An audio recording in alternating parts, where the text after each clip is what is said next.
Now when Festus was come into the province, after 3 days he ascended from Caesarea to Jerusalem. Then the high priest and the chief of the Jews informed him against Paul, and besought him, and desired favor against him, that he would send for him to Jerusalem, laying wait in the way to kill him. But Festus answered, that Paul should be kept at Caesarea, and that he himself would depart shortly thither. Let them therefore, said he, which among you are able, go down with me, and accuse this man, if there be any wickedness in him. And when he had tarried among them more than 10 days, he went down unto Caesarea, and the next day, sitting on the judgment seat, commanded Paul to be brought. And when he was come, the Jews which came down from Jerusalem stood round about, and laid many and grievous complaints against Paul, which they could not prove.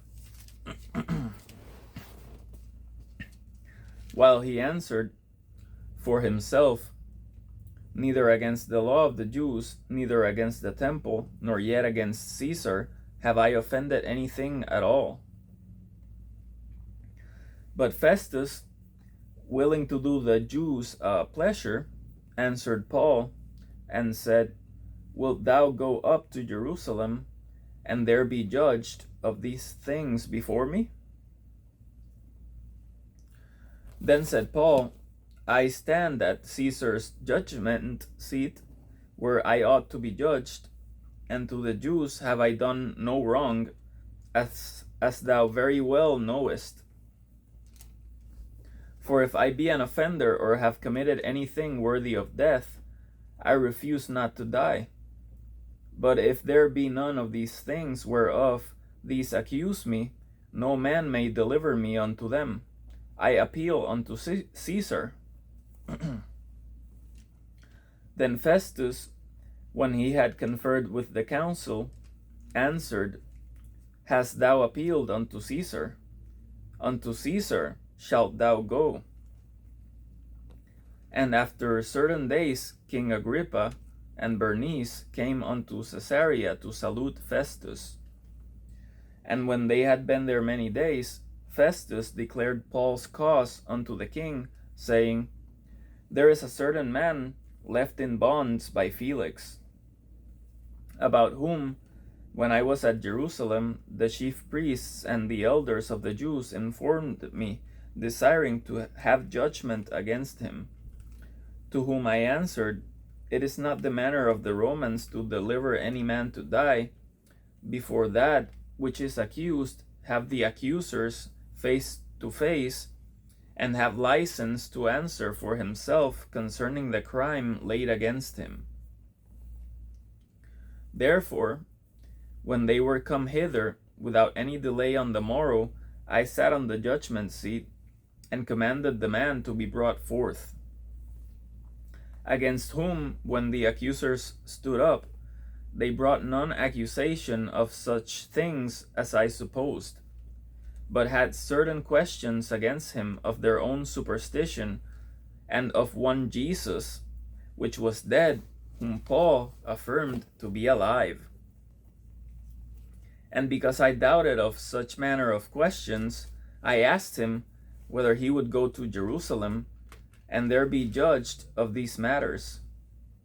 But when Paul had appealed to be reserved unto the hearing of Augustus, I commanded him to be kept till I might send him to Caesar.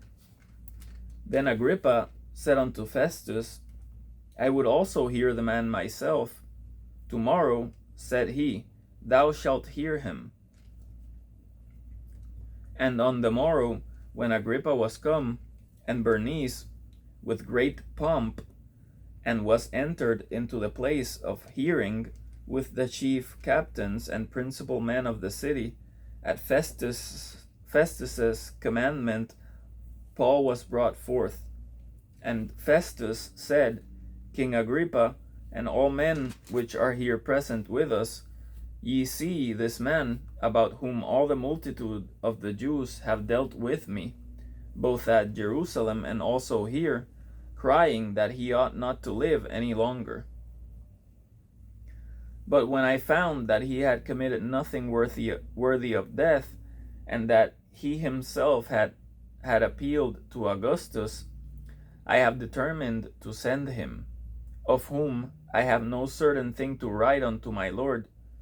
Wherefore I have brought him forth before you, and specially before you, O King Agrippa, that after examination had, I might have somewhat to write. For it seems to me unreasonable to send a prisoner, and not withal to signify the crimes laid against him.